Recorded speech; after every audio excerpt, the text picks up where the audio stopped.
Serving southern New Mexico, this is the award-winning KRWG-TV News 22, where news matters. Good evening, everyone. I'm Abigail Salas. And I'm Noah Padaka. It's been 77 years since the world's first atomic bomb blast, but thousands of people who were injured by it are still waiting for help. As News 22's Jaden Awan tells us, the downwinders are still pushing after all of these years.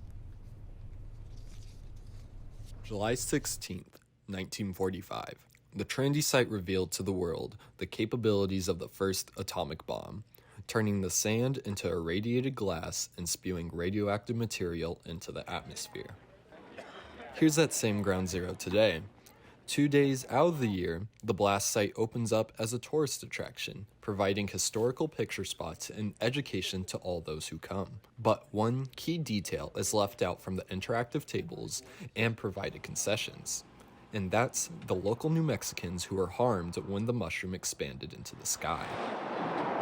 And right here is ground zero where the Trinity bomb was detonated, but it was not detonated in a remote area. As you can see, according to the U.S. Census and this map of the radiation affected area, nearly upwards of almost 200,000 people were affected when this blast was launched. And sadly, many generations are still feeling these effects to this day. Meet the Trinity Downwinders, who are descendants of locals from around the Tularosa Basin when the bomb was detonated. The detonation created lasting radiation that created generational-long health issues such as cancer. I'm the fourth generation in my family to have cancer since 1945. I was diagnosed with thyroid cancer when I was 39, and the first thing they asked me was, when were you exposed to radiation? They're fighting for recognition from the U.S. government and compensation for the health issues that are still confronting their families today. It's not a question of if we get it, it's a question of when. And that's stressful. That's a lot of stress to live with in your life. And so it's a shame that we cannot get any compensation. I think they're waiting for all of us to die off. And with knowledge that other downwinders from areas such as the Nevada test site have received compensation, they're not going to give up the fight anytime soon. Jaden Awan, News 22. Thanks, Jaden, for that report. And if you want to find out more information or help the Tularosa Basin Downwinders, you can find them online at trinitydownwinders.com. And I actually took off my jacket today. It was nice and warm outside, actually, Abby. Yeah, it was actually pretty nice today, Noah. Well, let's head over to Maddie for a first look at weather. Yes, guys, and the good conditions will continue throughout the weekend, but taking a look at current conditions, sunny skies with temperatures at 71 degrees, winds headed south-southwest at 5 miles per hour with a humidity at 27%, and a dew point at 31, the barometer at 30.10 inches. The high for today was 74 with a low of 46 and an average of 77. In 2007, there was a high of 89 degrees, and in 1976, a low of 33 degrees. There was no rain today, so that leaves our yearly precipitation at 13.56 inches. Back to the desk. Stay tuned. Maddie will be back with your national forecast.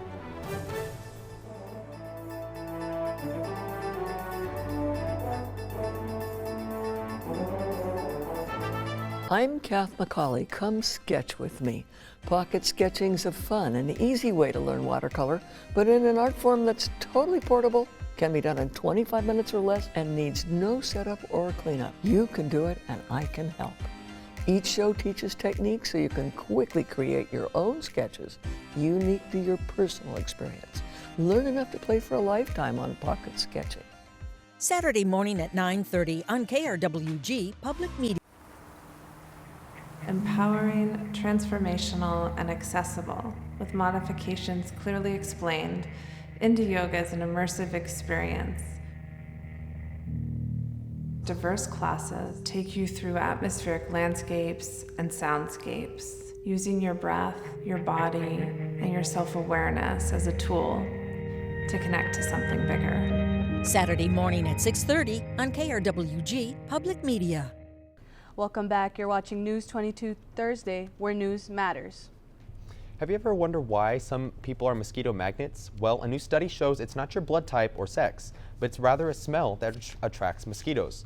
Researchers explained it's nearly impossible to hide from a female because she tracks CO2 exhalations, body heat, and body odor. The study shows there is a strong correlation between having large quantities of fatty acids on your skin and being a mosquito magnet. Humans produce two classes of odors mosquitoes detect. Researchers created a mutant mosquito that were missing one or both of their odor receptors. Their goal was to find a way for the mosquitoes to have a weakened attraction to people to help develop more effective repellents. But the findings came up a little bit short, and the mosquitoes still retained their ability to find us. The Las Cruces Public School middle and high school students may have a better way of their future today.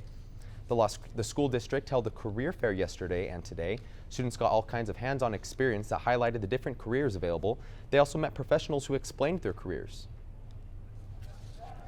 This event is important for students that are getting ready to graduate from high school and don't know yet exactly what they want to do for their career. I think it's important because it helps build team building skills for the students and learn a little bit about everything in the city and like new things that I've never done before. At the end of the day, students learned about different career options and got to talk with a variety of professionals. And we've all had lemonade at the fair, but have you ever stopped and looked at their logo? News 22's Christopher Hernandez tells us why you should next time the fair is around. Lemons are not common in the Las Cruces area, but recently a long line of fairgoers waited patiently for their fix of refreshing lemonade. Yes, ma'am. Las Cruces resident Rene Martinez Navarro is a 12-year veteran of this lemonade kingdom. We hand squeeze them, put the sugar in, a little bit of water, and then we shake it up. But with such basic ingredients for this lemonade, what makes this stand so special? Maybe it's the logo. It is not until we take a closer look that we realize that the sign is backwards. Even though the stand has been making the rounds at the fair for more than 40 years, many people don't know why their sign is kinda hard to read. I don't know, some kind of psychology trick, I guess. They take a look and they're like, what's going on? What's that? Oh, it's lemonade, let's go over there. Antonio Guerrero, grandchild of the original owner, says the story dates back many years to a lot of horseplay. One time, my grandpa opened up the business and these people decided to keep pranking him one time. And they kept turning his signs upside down, thinking it was funny. And one day, he went to the fair with them. He popped up with the tent, put them upside down on purpose. He reversed the joke on them. And what started as a joke turned out to be a great brand logo for them. Upside down lemonade stand. Christopher Hernandez, News 22. And let's send it over to Maddie for a look at your national forecast. All right, taking a look at your national weather forecast, as you can notice, all throughout the southern part of the United States, there's a 30 through 50% chance of above average temperature through the winter time. Up north, there is a 30 through 50% chance of below average temperature through the winter time. Taking a look at my next map, there isn't going on too much currently. However, in the New England part of the United States, there is a storm, and on the Pacific Northwest, there's a storm going throughout there. On my next map, there is another storm throughout the going through the Atlantic coast, and another one coming through the Pacific Northwest, along with some high winds in the southwest. My next map. This is what the Friday forecast is looking like, and that's all I have. I will be right back with your local temperatures.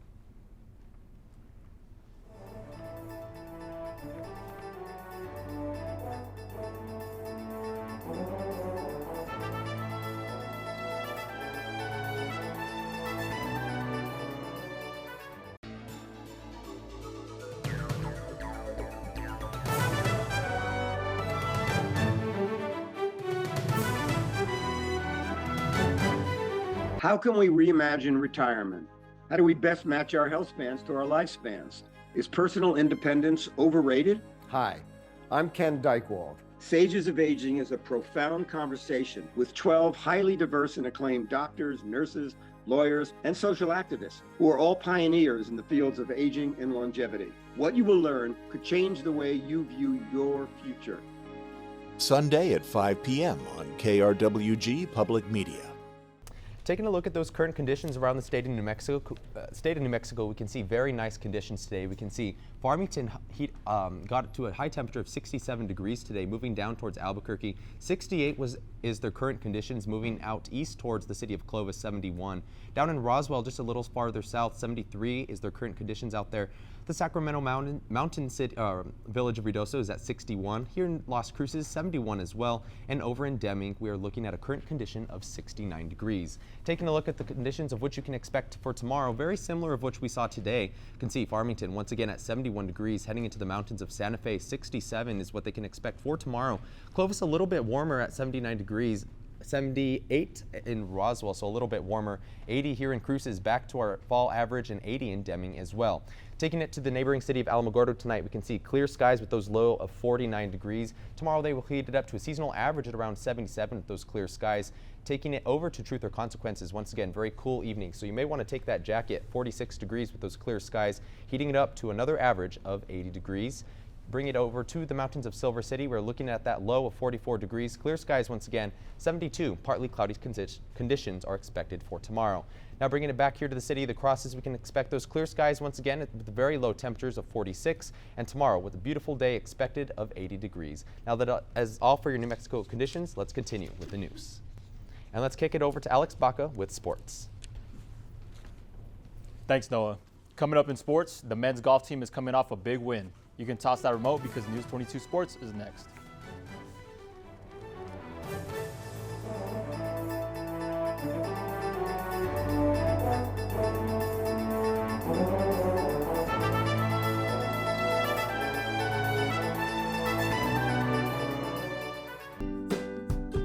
Consumers today want a lot more information on just where their food is coming from and what's involved in bringing it from farm to fork. America's Heartland gives urban viewers an inside look at modern agriculture. Your chance to meet the men and women on farms and ranches who play an essential role in delivering food, fuel, and fiber to our nation and the world. Real people, real stories on America's Heartland. Saturday at 6 p.m. Hi, I'm Chris Cooper. Join me for the Family Plot, Gardening in the Mid-South. Each week, my guests and I tackle interesting gardening problems. From planning, to planting, to maintenance, to harvest. We'll also answer your emails and letters and give you great tips so you can keep your family plots green and growing. Saturday at 12 noon on KRWG Public Media. This is KRWG-TV News 22 Sports. Welcome back. I'm Alex Baca, and let's talk sports. The NM State men's golf team has retained the Herb Wimberly Intercollegiate Championship for 3 years running. The Aggies won by 20 strokes to capture the first place at NMSU Golf Course. Garrison Smith set a New Mexico State record for the lowest 54-hole score while winning the individual championship with a score of 15 under par.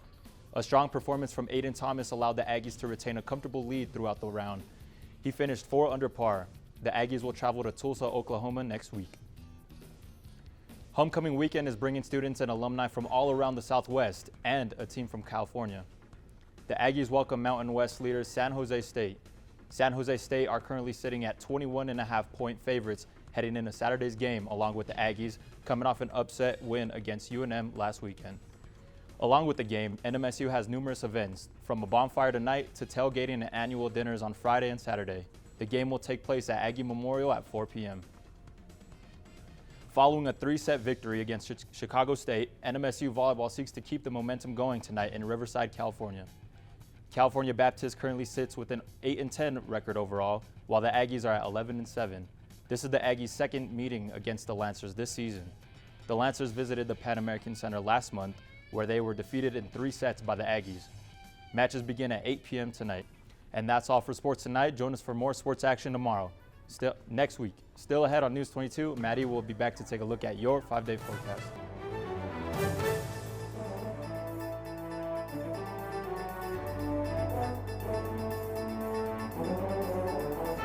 The Taliban, once insurgents themselves, are now in charge, and they're on the lookout for suicide bombers.